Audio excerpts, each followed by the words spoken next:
Hi, everybody.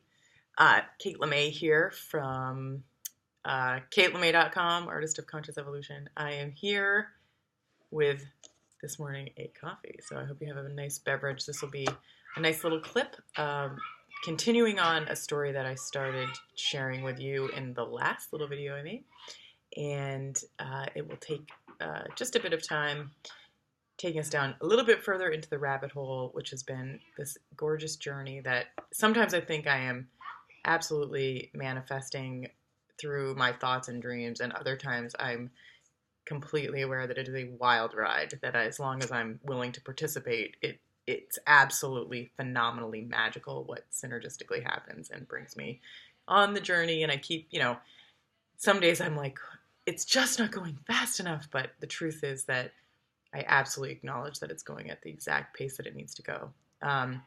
And quickly, to just backtrack a little bit on the last video, I talked about the creating art every day for a year. It was called the 365 project. And that project, I created a tagline and a logo for my business, and it was called Making Art Every Day. So the idea was that in the beginning, I was really just priming the pumps for my own purpose, figuring out practices that really helped ground me in joy in my life. So everything else makes more sense as long as I have a little bit of painting or creating in my life. I feel satiated and satisfied and purposeful, so I can be a better mom, a better boss, a better wife, a better anybody, the best version of me. But when I don't acknowledge that, it's tough. Like, I think I would definitely say things like depression or anxiety were rampant, and I would do things like self-medicate in phenomenal ways, whether it was food or alcohol. I just am so much happier and so much more fulfilled and so much more content now that I honor the creative urge in me. I mean, I would say it's never satisfied, and that's the little part that's scary sometimes. But it's definitely calmer when I give to it, when I give a little bit of my time, just a little, even 10 minutes a day makes a difference. So that the tagline "Making Art Every Day" came out of the first section that I spoke about, really an 11-year journey of committing to making art as part of my life. So now we're going to dive into the free time project. And in the last video, I spoke of my friend Kim Grace, who has some great intuitive gifts, who had kind of shared with me that she sees in my path this thing that I'm going to make called the chakra packs. And I didn't know anything about what chakra was. And it was in November of 2011 that I made a set of art that had the colors of a traditional 7-point chakra system, which there could be hundreds of chakra. There are thousands. Everybody speaks of different things, but kind of the most standard is a chakra system, which is they are energy centers, sort of connecting our physical realm to the non-physical realm, where you have at the bottom of your spine, so right at that coccyx bone at the bottom of your bum, is root chakra, and it runs up the spine to the tip, which is the crown chakra. And there's 7 chakras in rainbow color up the back. So I had made these paintings that she took out west to a guru who touched them and looked at them and said, "These are great paintings, but they're just paintings. There's nothing magical or special about them. There is no intention. She needs to paint with intention. But tell her to keep going." Well, this was the message Kim brought back to me. I don't know. Maybe she just made it up to be nice to me. But so she hands me back my pack, and I'm slightly devastated. However, it plants this seed of how joyful I was in that time of making those paintings, because I made about 240 paintings in a couple months, or in a month. I think it was a month. And I was like, oh, if I made 240 paintings a month, I wonder what my maximum amount of paintings I could make in a month while working full time. And at that point, I was a mom. I wonder what I could do. So it was like a game. And as a camp director, that's what I do for my day job in the summer. Traditionally, every summer I would stop painting because my job and my life and my work gets so hectic that I just can't keep up with adding one more thing. However, for those of you that have ever are tapped into this creative purpose of yourself or know what I'm talking about, if I do not feed this beast of creativity that's inside of me, everything falls apart in my life. Like, I'm miserable. And I try to think it's other things. Like, I blame it on anything I can, but 99% of the time, like even just recently, I was in a funk. I haven't painted in a while. I finished a set recently, and it's been a while because I have to, cut them up and mat them and sign them and frame, and it takes time. So in that time, I'm processing the work instead of creating work, and I start to get funky again. And it's simply because I'm not painting. So, hey, Kate, this is for you. I don't know how many times I'm going to have to tell you, like actually in your own videos, that you need to paint. You need to paint. There's no magic solution to you. You're so simple. So I should like tattoo right on my arm, like paint, Kate. So the way I created a project. So 2011, we're coming into January every year. Of course, like many people, like the new school year and New Year, January, I'm always like primed up for cleaning up, organizing, and getting intentional about my creations. So I'm thinking, what am I going to do that's going to keep me painting through the summer when I traditionally stop painting? Because I had this revelation, right? Like that I'm happier when I'm painting. So that year was the end of the Mayan calendar. So the end of the world was coming. And I was like, oh, I know what I'm going to do. I'm going to do a project. This goes through the summer. I'm going to make 4,000 paintings. And it's going to be a giant show with all these famous people. And, Alanis Morissette will come play. And, I just was delusional at my capacities of what I think I am capable of creating. So I'm like, this is what I'll do. On December 21st will be this epic party. It'll be awesome. I'll have all my friends and family there. It'll be just this huge gala because I do organize retreats and events. So I think nothing of this stuff. And I simply just took that idea, that little seed, and I said, I just would sit with it. I'd go in the shower and I just sit with it. Like, well, tell me more about this project you're going to make, Kate. To myself, I'd ask my questions. Give me clarity. And I'd be like, I'm looking for clarity about the project. I'm looking for clarity about the project. And slowly it started to emerge. And at first it was like, oh, I'll do rainbow colors every month. And I still at that point, I'm thinking this is about red paintings above your couch, not necessarily chakra paintings. And then it ebbed and flowed into, getting clearer about that it was going to be one big color per month. And then it was going to, I was going to study a chakra. So I would do the color red for 30 days and I would study everything I could about chakras. And it wasn't until, say, February or March, I got my tax return. I spent a nice chunk of money on buying about $1,000 worth of supplies, paper, brushes, paint, treated myself to the nines, which to this day, I still have a lot of those supplies, which was awesome. And then I think in about April, I started the project. Like I taped the stuff out and I started. And, I literally like went on Google and was like red chakra, root chakra. And I did document a lot of the process. Like I documented as I went because I knew what I was doing was really, really important for me, but as a tool of communicating and clarity for, this gift that if I could be an open enough channel, if I could be vulnerable enough with myself and this work and this process, I might be able to share stuff with the world, right? So there's so many amazing people, especially this day and age where we can just post our own videos to YouTube and we can create anything we want. Everything is at the, like these days at the palm of our hand is more technology. I'm the person that used to spend $3,000 on the Adobe Creative Suite. Now it's free apps all on the phone. I can do anything I want. So, um, I'm addicted to creativity. I'm addicted to the possibilities that exist out of a life. Like, what can one life do? And these days, the barriers to entry of that, like, you don't have to be on Good Morning America. I mean, it helps, but maybe only 5 people watch this video.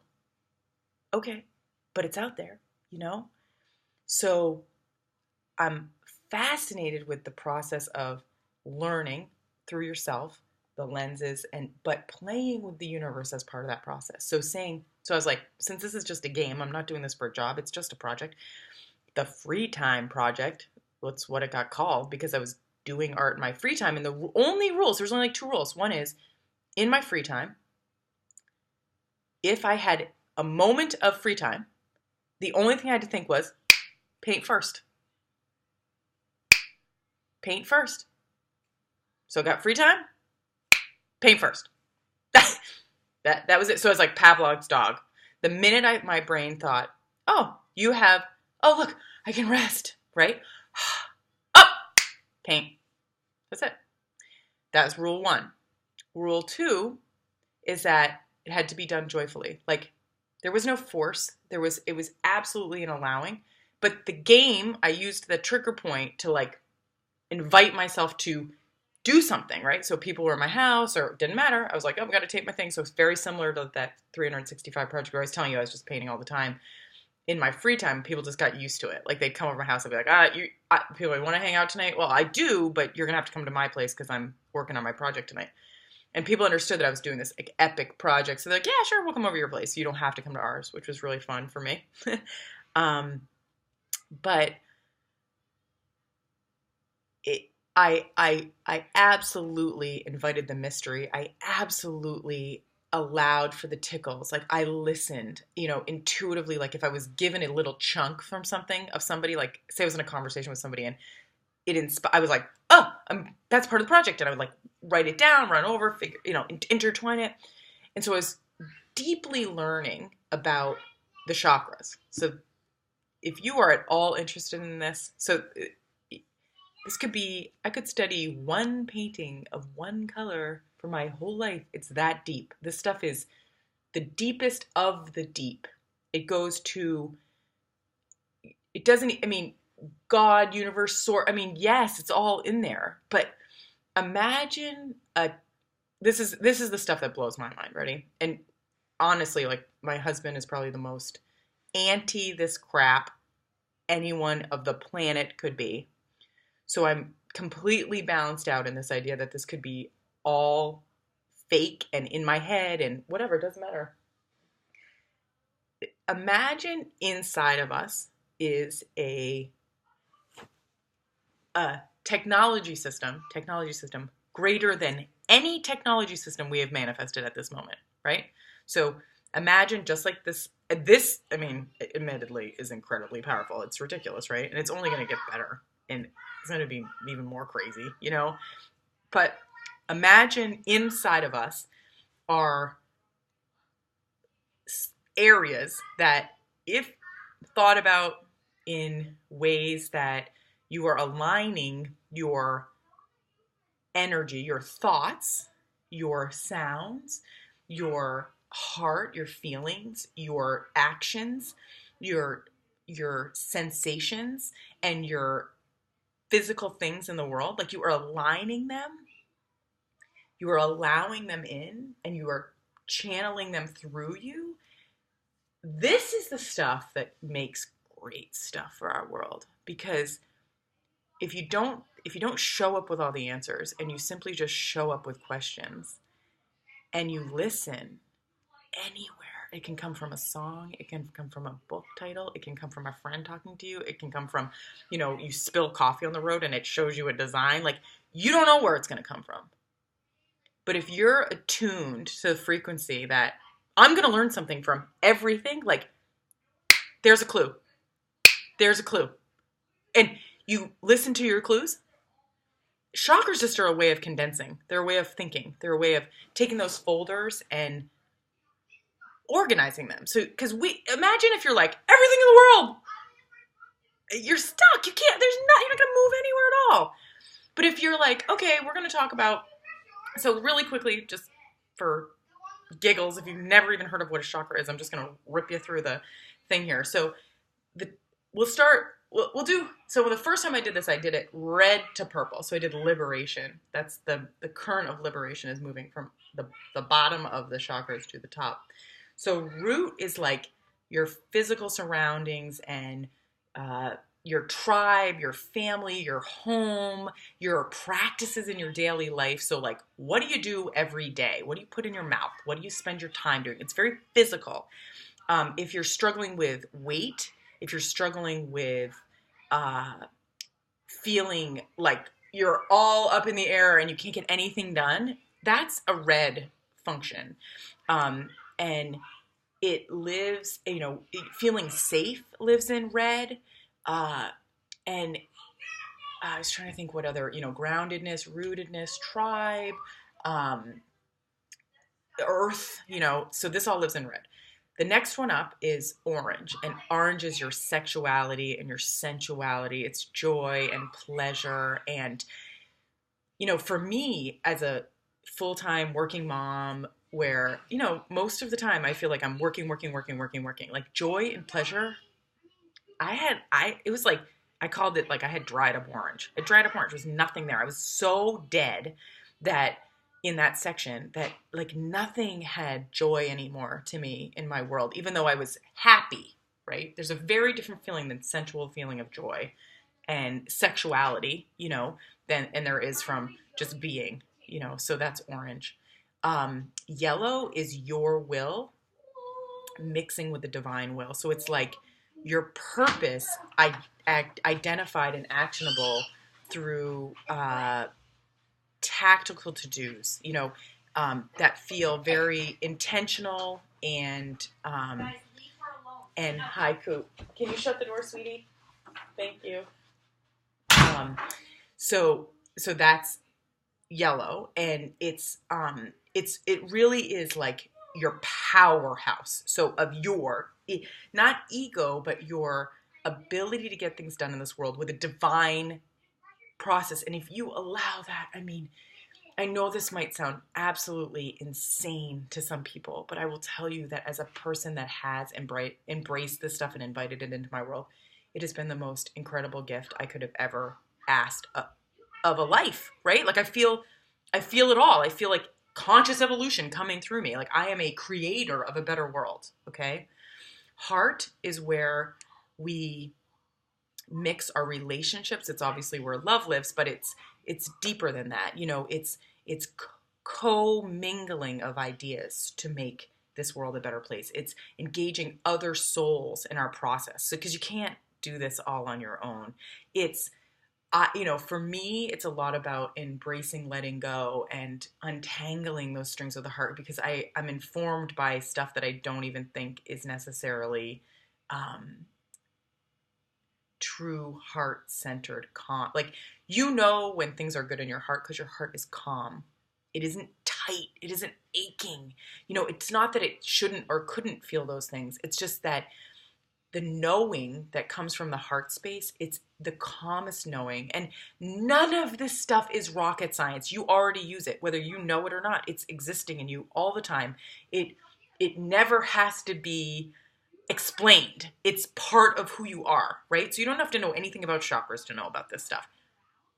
AKA, I have a knot in my stomach. I have a lump in my throat. My heart hurts, right? We feel these things in these areas. I'm cloudy. I can't think, right? I don't know how to articulate myself. These are all chakra-based malfunctions or imbalances. So then, so heart is a rebalancer. So I would just say, like, if you don't know anything and you're looking to start and you want to play with chakras and you're trying to feel better, literally, hear things, understand your life better, look up green heart chakra meditations and do one. Like, take 5 minutes and breathe into to core of your heart and like calm yourself into that space, and you're going to feel a shift. It's not an accident, it is absolutely, whenever I feel imbalanced, if I don't know which area it's living in, I do a heart centering rebalance, because it always rebalances all the things. Okay. Blue is communication, and it's your vibration. Feel the chords in your throat.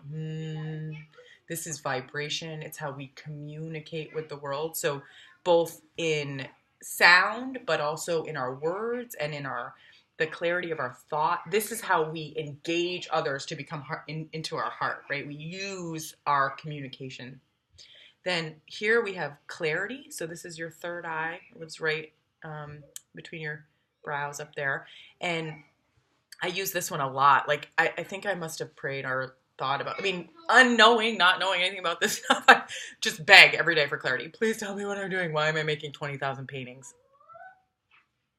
Why? Like, what is happening? What is wrong with me? I have a dysfunction. Tell me, help me understand, right? This is where truly we, the depth of all knowing, I think, lives in here. Like our consciousness with each other, our connection to each other. We are all connected. We are part of this conscious evolution. It is not a material-based thing. This is much more in the ephemeral realm. And then the top is our crown, which I think of it like a giant bowl coming out of the top of my head, and I'm funneling and condensing as it goes into me. And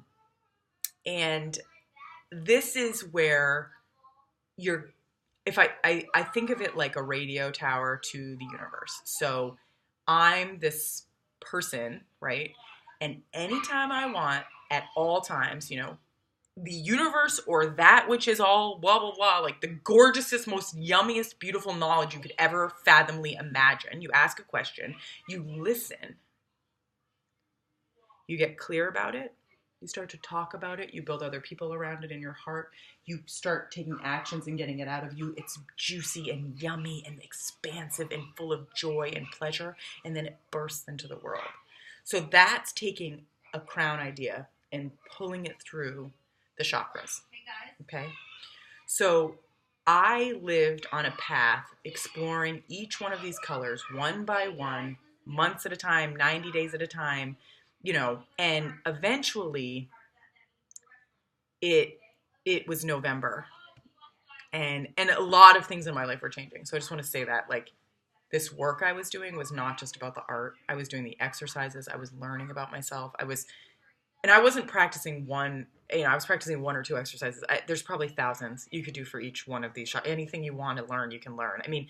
I say it's built in us. It's given as a gift that we can use anytime we want. I think of it more like an organizing file system, like the desktop file folders on your computer. Like you've got, your resources and your media files and and if stuff is organized, you can quickly access it. When something's broken, when you're looking for something, it's easy to think about. And that's how I think about chakras. So I'm not a chakra expert. I didn't go to chakra school. I can. There's options out there like Anodea Judith. If you ever want to, Carolyn Mace, Anodea Judith, stunning gifts to our planet on these topics. If you're interested, you can, both of them have written incredible manuals, resources, audiobooks, CDs. They have courses. It's like, if you want to know more about this, there are hundreds of thousands of teachers. But I'm an artist, and there's tons of us. So if you are a chakra artist and somehow you stumbled across this video, like, connect with me, because I'm like on this, feel like I'm on this unique journey. I'm like this little molecule zipping around. So that is the process of the Free Time Project. And that's what I went through month by month by month from April until December 21st of 2012, which it actually extended a little longer because I didn't quite finish the project by that date. But then there was this epic story about, remember I told you I was going to have that party and I was going to have all the celebrities. And so this is where the magic starts happening. And this is where I truly had to practice what I preached. So it is one thing to know this stuff, and it is another stuff to trust it and to live it and to play with it and to enjoy it.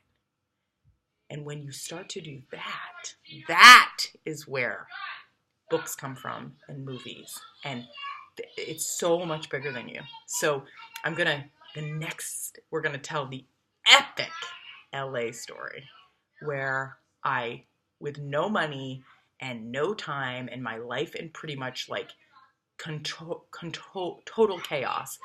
I jump on a plane and go to LA. So I'm just going to leave you with that, for an incredible experience with some of the foremost thought leaders in our world right now. So that will be the next video coming, the LA story. And thank you for listening. If you've hung in here for now 25 minutes, thanks. That's awesome. 5 viewers. Woo! So the Kate Lemay journey will continue later. I've got, obviously, you might be able to hear the crazy background going on with my children. It's awesome. Thanks.